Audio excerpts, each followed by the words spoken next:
Mis hermanos queridos,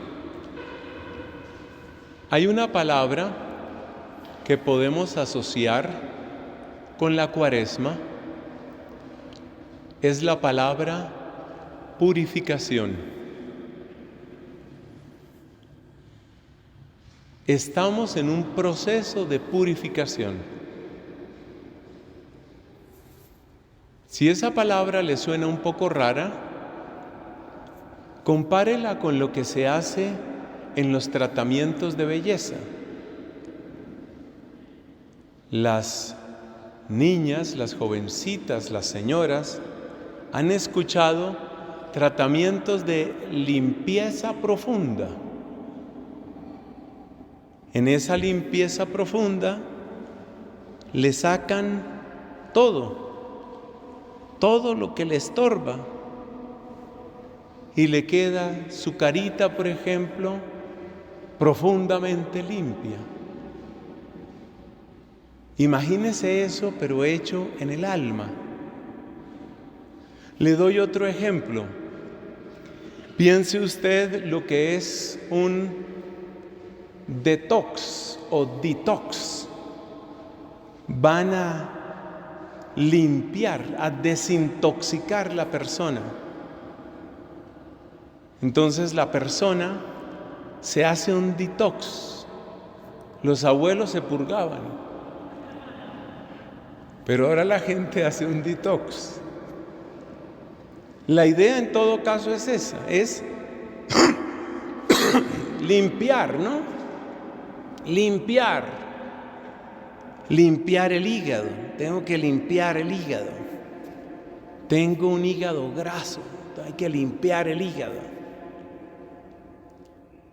Piense usted una limpieza así interna, profunda.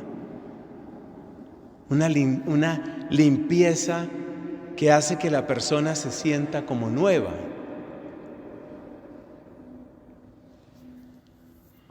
Esta idea de la purificación es algo que llevamos adentro los seres humanos, porque uno siente que así como el cuerpo va recogiendo mugre, sudor, bacterias y por consiguiente enfermedades, malestar, mal olor, ¿cómo estaremos por dentro? ¿Cómo estaremos por dentro? Este es el tiempo, la Cuaresma es el tiempo para hacerse esa pregunta. ¿Y yo por dentro cómo estoy?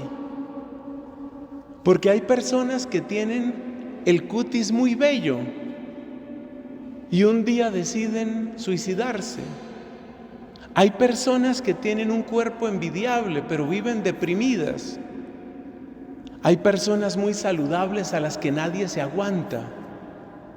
¿Cómo estamos por dentro? Esta es la primera idea, hermanos, en esta predicación. ¿Cómo estamos por dentro?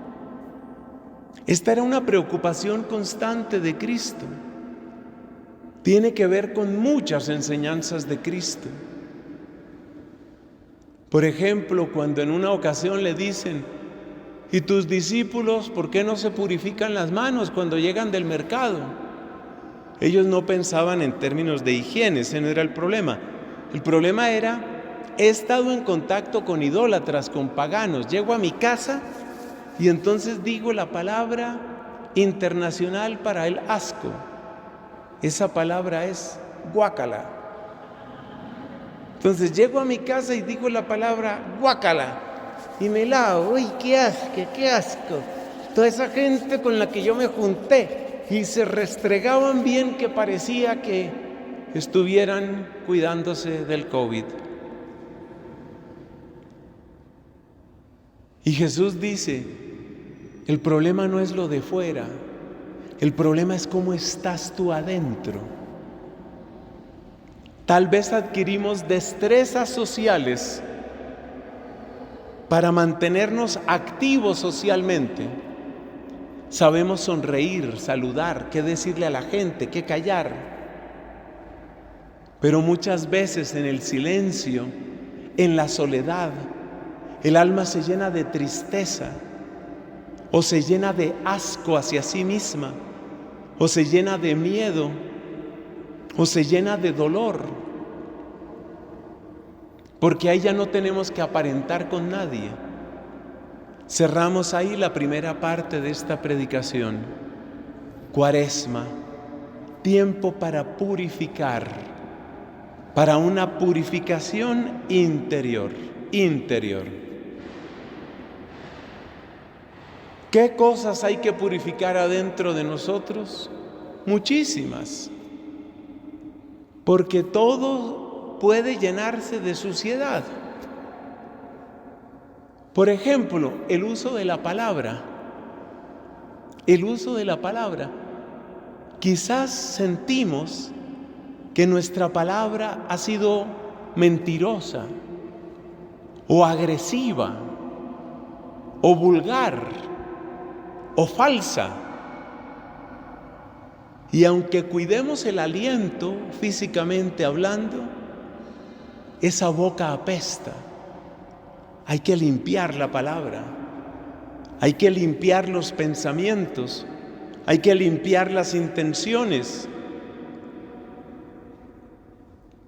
No lo mires como un regaño, míralo como una oportunidad. La persona que va a que le hagan la limpieza profunda, por ejemplo en su cutis, a que le limpien, le echan una serie de sustancias, cremas, colbón, boxer, no sé qué es todo lo que le echan. Luego van arrancando, queda esa piel limpia perfectamente. La persona sabe que eso le va a doler quizás. Si no le duele a la persona, le duele al bolsillo de la persona. Pero la persona paga eso, ese dinero, ese tiempo, ese esfuerzo, porque quiere esa limpieza. Entonces la limpieza cuesta, pero yo te invito a que mires la Cuaresma como el spa del alma. Vas a hacerle un detox, vas a hacerle una limpieza a tu corazón. Eso lo dice la oración colecta del miércoles de ceniza. La oración del miércoles de ceniza ya nos lanzaba a la Semana Santa y a la Pascua. Entre todas las cosas que hay que purificar, las lecturas de hoy nos muestran una muy importante, que está en la lectura de Isaías capítulo 58. Hay que purificar nuestra religión, nuestra religiosidad, nuestras prácticas espirituales. Fíjese que el profeta no le está hablando a gente atea, no le está hablando a paganos. Mire cómo les habla. Consultan mi oráculo a diario, desean conocer mi voluntad. No era gente atea, no, esta era gente que practicaba su fe. En ese caso, pues la fe que habían recibido de sus padres, ellos eran judíos. Pero este mismo pasaje, donde se habla de la gente que consulta el oráculo de Dios a diario y desea conocer la voluntad del Señor, mira cómo empieza. Grita, alza la voz, denuncia a mi pueblo sus delitos. O sea que por una parte son gente religiosa, pero por otra parte, dice aquí, denúnciales los delitos. Y entonces uno se queda pensando, ¿cómo así? Si son creyentes, si incluso parece que son practicantes, ¿qué es lo que está fallando? Mire que con facilidad uno critica a la gente de otras partes, gente incrédula, gente pagana, comunistas, el otro es con horóscopos, el otro es protestante. Miramos hacia afuera, pero repito lo que dije al principio, la Cuaresma es para que uno se revise. Entonces, revisémonos. No pensemos que esto se dijo únicamente hace 2500, más de 2500 años. Pensemos si las denuncias que hace el profeta nos caen también a nosotros. Y miremos aquí qué es lo que les denuncia el profeta. Dice él: como si fuera un pueblo que practica la justicia y no descuida el mandato de su Dios. Esa es la primera queja, que quieren consultar a Dios, pero luego descuidan el mandato de Dios. Cuando uno se encuentra con una canción religiosa bonita, o cuando uno se encuentra con una predicación bonita, a uno le puede gustar escucharla. Hay gente que tiene oratoria, hay gente que es agradable de escuchar, pero ya aquí aparece el primer problema. Consultan mi oráculo a diario, pero descuidan el mandato de su Dios. O sea, oyen, pero no ponen en práctica. En esta asamblea que se ha reunido este primer viernes, hay, por ejemplo, personas que estuvieron el día en que nació esta comunidad. Eso fue el 9 de febrero de 2014. 8 años y un poquito llevamos. O sea que son 8 años oyendo predicación. ¿Qué ha hecho la palabra en ti? ¿Qué ha hecho la palabra en mí sobre todo? Porque mucho más que los que estuvieron en el 2014, yo llevo demasiados años oyendo a mi Señor, predicando, estudiando la palabra. ¿Qué ha hecho eso en mí? ¿O será que yo descuido el mandato de Dios? Me piden sentencias justas, quieren acercarse a Dios. ¿Te das cuenta? Son gente religiosa, son gente que toma en serio la fe, y sin embargo está el reproche: descuidan el mandato de su Dios. Esto nos hace recordar otros pasajes de la Escritura, como cuando Cristo dice: no todo el que me dice Señor, Señor entrará en el reino de los cielos, sino que hay que hacer la voluntad de mi Padre. Ahí está el primer error. ¿Por dónde debe empezar a purificarse nuestra fe, nuestra religión? ¿Por dónde? Tiene que empezar a purificarse por ahí. Tiene que volverse real lo que yo escucho. La escucha está para producir la fe, y la fe está para producir obediencia, y la obediencia produce el cambio. Muchos aquí tenemos la experiencia triste de desobedecer y luego sufrir las consecuencias. Pero para darle un tono un poquito positivo a esta parte de la predicación, yo quiero hacer esta pregunta. ¿Hay alguna ocasión en que usted haya recibido así de parte de Dios, sea en su conciencia o en la palabra que le dijo un buen predicador, un sacerdote, un confesor? ¿Ha habido ocasión en que usted haya oído algo que a usted no le gustaba mucho, no le llamaba la atención hacerlo, pero usted hasta cierto punto se esforzó, doblegó su voluntad y dijo: pues lo voy a hacer? Y luego usted vio el fruto.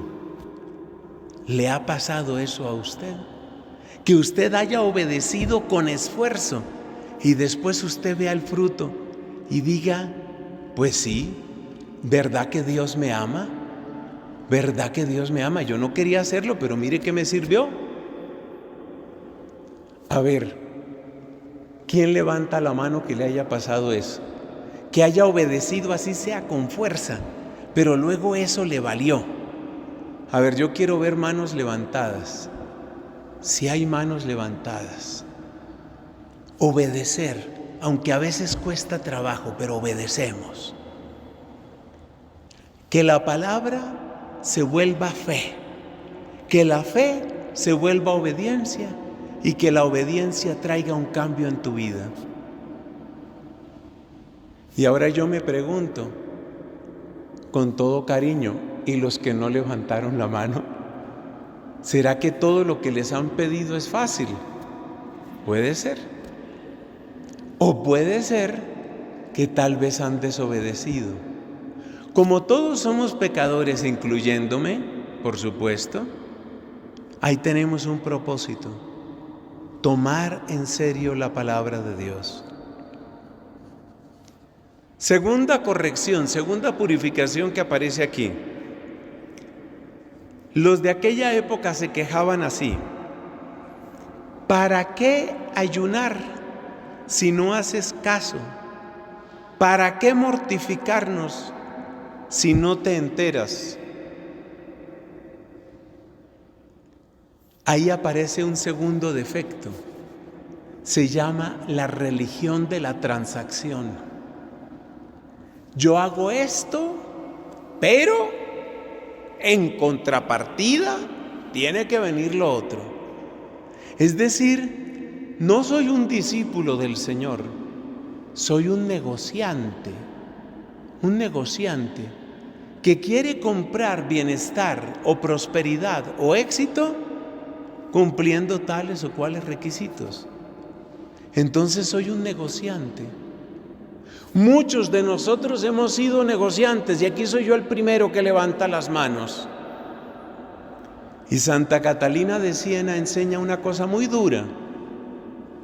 Santa Catalina enseña que la única manera de curarse de una fe negociante es cuando uno ora y no sucede nada.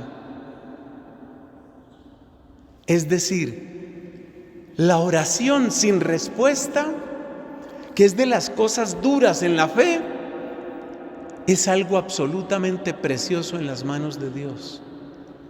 Porque es el remedio amargo, pero muchas veces necesario, con el que uno puede realmente salir de la fe negociante, de la fe interesada, de la fe de transacción. Entonces aquí viene esa queja. La gente se queja ante Dios y Dios se queja de la gente. La gente se queja: ¿yo para qué ayuno? No me valió ayunar, no sirvió de nada ayunar. Es más, ni siquiera adelgacé. Entonces, esa es la religión del negocio. Usted está haciendo religión de negocio.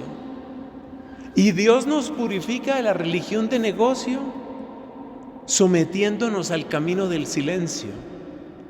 Y ese camino del silencio es duro.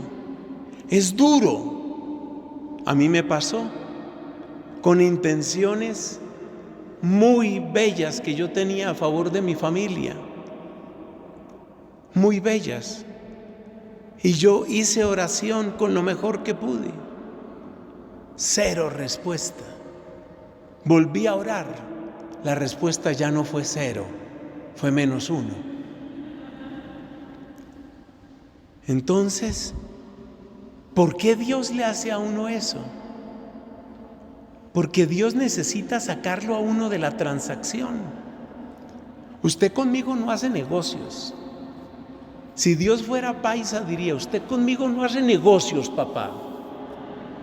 Usted no viene aquí a hacer negocios conmigo.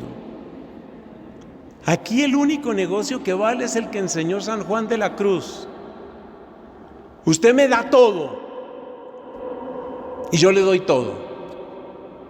Mientras me esté dando remiendos y sobras y pedacitos y porcentajes, mientras usted me esté dando el ripio de su corazón, yo veré lo que haga con usted.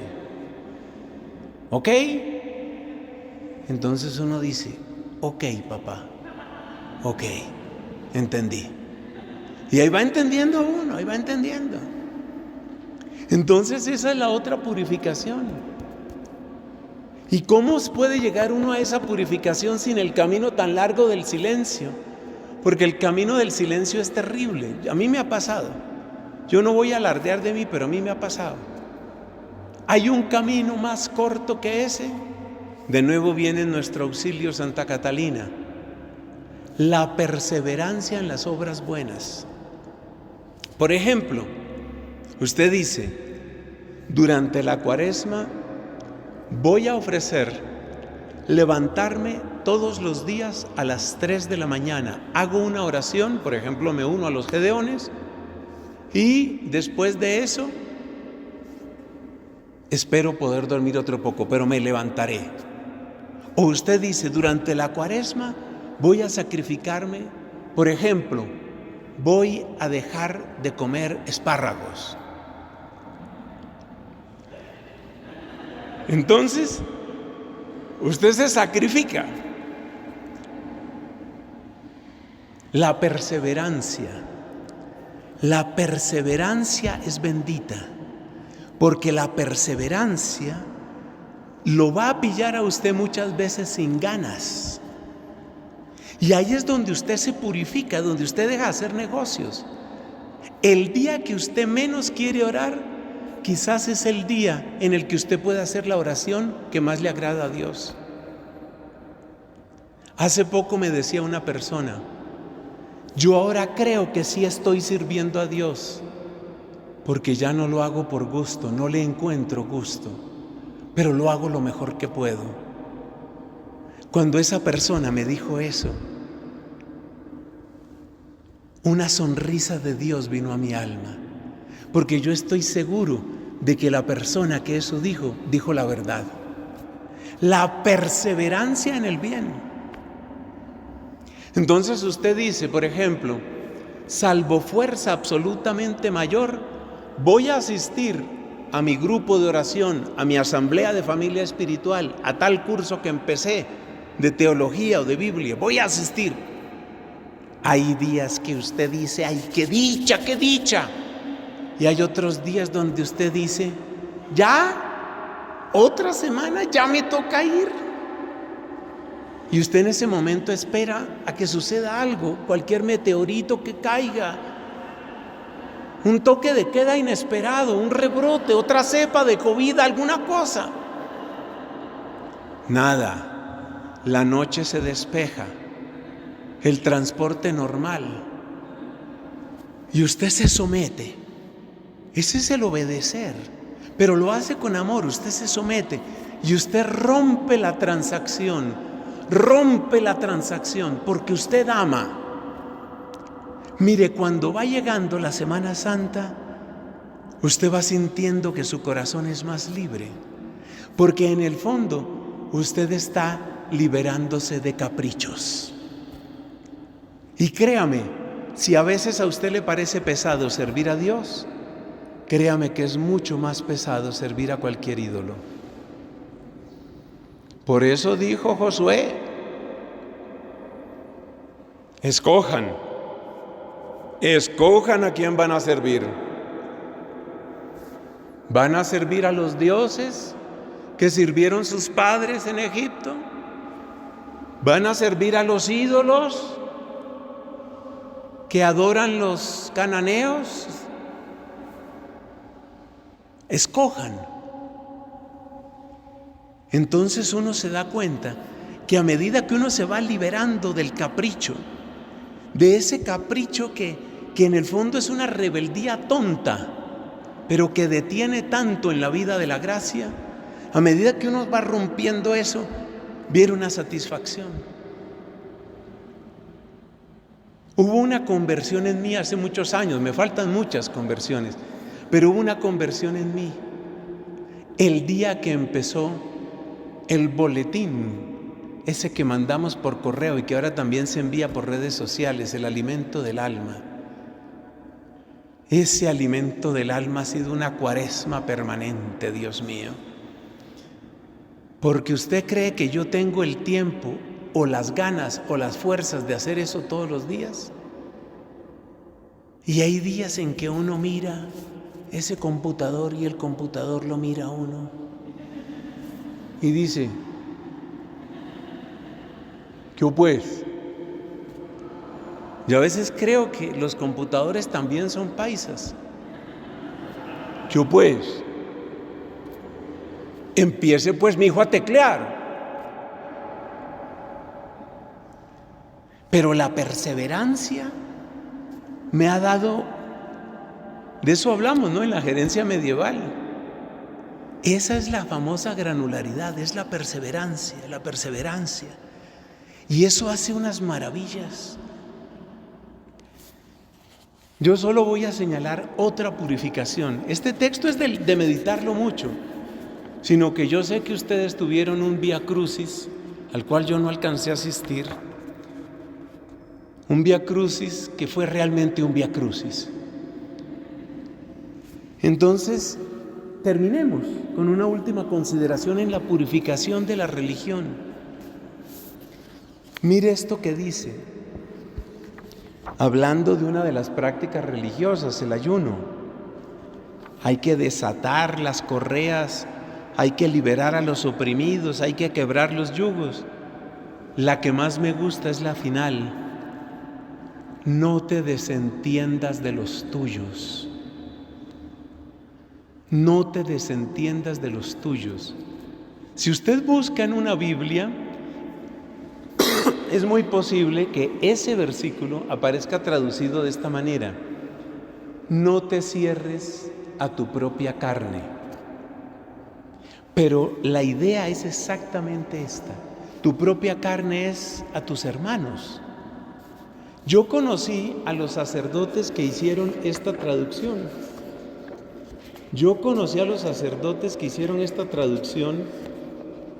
Que es la edición para Colombia. Uno de ellos fue profesor mío, algunos me lo han oído mencionar, vive todavía, está muy mayor, lo quiero mucho, es el padre Germán Correa. Otro ya falleció, un jesuita ilustre llamado Pedro Ortiz Valderrama. Ellos fueron los principales traductores y yo ayudé microscópicamente con esta traducción. Mire lo que dice. Esta es traducción de ellos, este no es texto mío. No te desentiendas de los tuyos. La Biblia, la mayor parte de las Biblias traen literalmente traducido del hebreo: no te cierres a tu propia carne, pero el sentido es este: no te desentiendas de los tuyos. ¿Por qué? ¿Por qué me gusta tanto? Porque ¿cuál fue la consigna de Caín?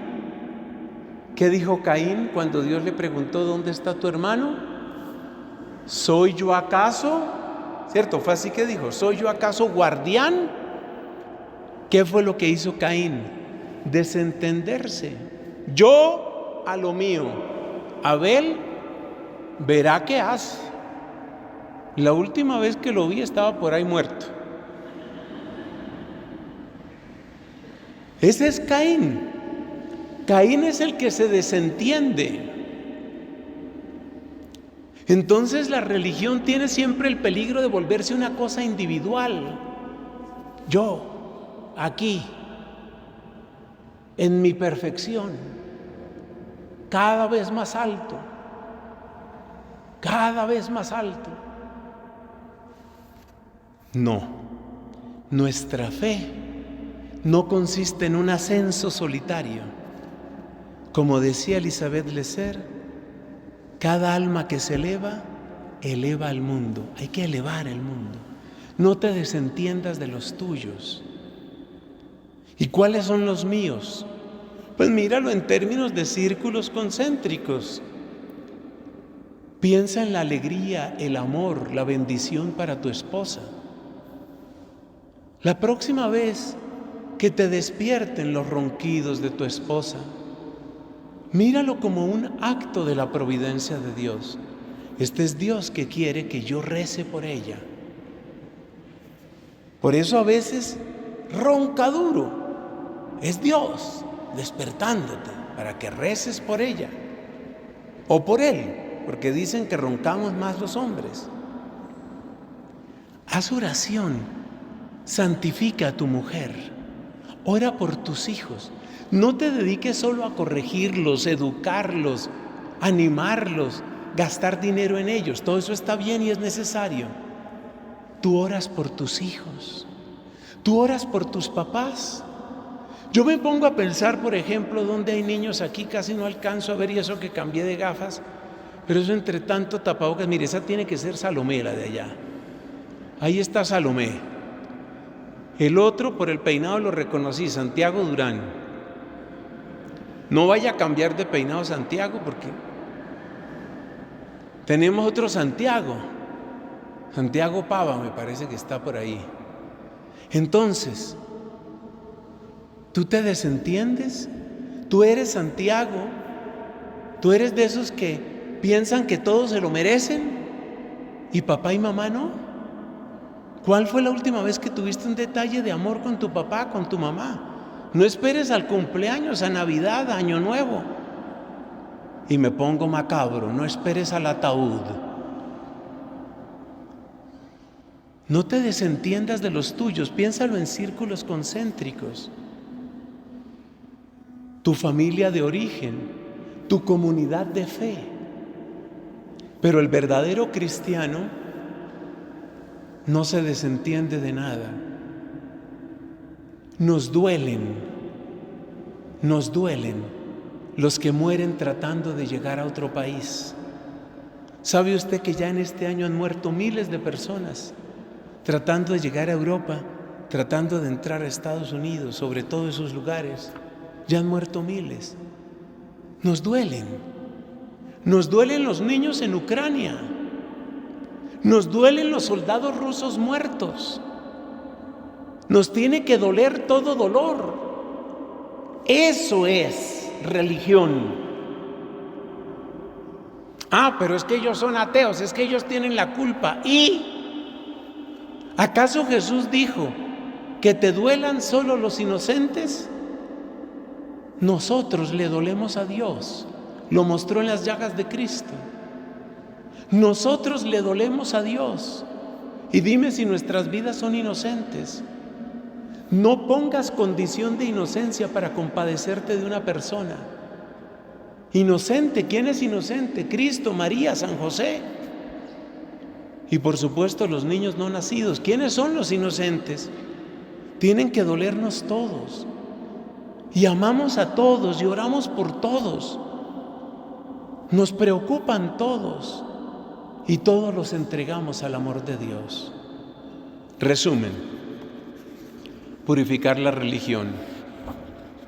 ¿Cuáles fueron los 3 puntos de purificar la religión que vimos? Primero, acuérdate, no es solo oír, es poner en práctica.